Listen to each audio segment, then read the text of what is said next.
हिंदी में नंबर पूरे लिए नहीं जाते, अंग्रेजी बोलने से हम घबराते, फिर भी स्टाइल में पूरी जान लगा देते, क्योंकि हिंदी बोलने से हम शर्माते।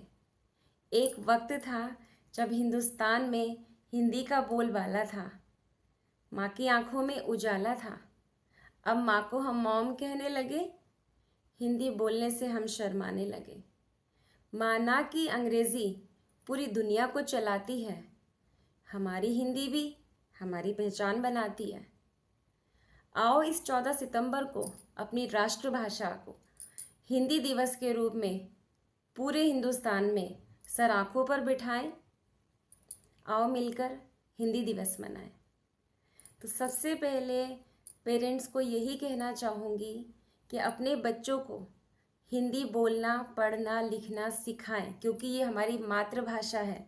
बच्चा जिस परिवार में रहता है वहाँ पर हिंदी भाषा को सुनता और बोलता है, तो हम सहज हो जाते हैं अपनी मातृभाषा के लिए कि हमारा बच्चा आसानी से पढ़ना और लिखना, बोलना भी सीख जाएगा। पर ऐसा होता नहीं है, क्योंकि गलती हमारी है। अब गलती कहाँ और कैसे हुई, इस बात को जानने के लिए ये समझना बहुत ज़रूरी है कि जब हमारे बच्चे स्कूल में अंग्रेजी और हिंदी 2 भाषाएं पढ़ते हैं, तो हम ज़्यादा ज़ोर किस बात पर देते हैं, किस विषय पर देते हैं? अंग्रेज़ी सीखने की बात पर। इस बात पर जोर दिया जाता है कि हमारे बच्चे को अंग्रेज़ी भाषा आनी चाहिए। ठीक है, स्कूल में अंग्रेज़ी भाषा का एक अलग लेवल है, एक अलग स्तर है, लेकिन अपनी मातृभाषा को हम कैसे भूल सकते हैं? तो सबसे पहले जो उसकी जड़ है, उसकी जो नींव है, उसको मजबूत कीजिए। आखिर में आपसे यही कहना चाहूँगी कि अपनी मातृभाषा हिंदी की नींव को मजबूत बनाने के लिए अपने घर से शुरुआत करें। बच्चे के साथ हिंदी में बात करें। देखिए, हिंदी का मतलब हिंदी, क्योंकि अंग्रेज़ी के चक्कर में ना तो बच्चा अंग्रेज़ी सीख पाता है और ना ही हिंदी सीख पा रहा है।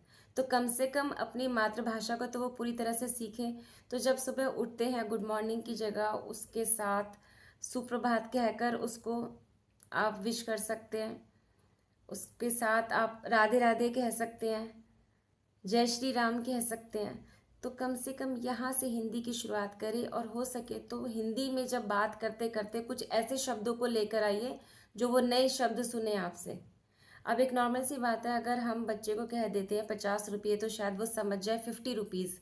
पर अगर हम ये कहते हैं कि 143 रुपये, तो वो कभी नहीं समझ पाएगा। तो आप खुद ही समझ जाइए कि हमारे बच्चों का हिंदी का लेवल क्या है। तो आपको हिंदी दिवस की शुभकामनाएं देते हुए यही कहूँगी कि अपने बच्चे को हिंदी बोलना, पढ़ना, लिखना सिखाएं। धन्यवाद।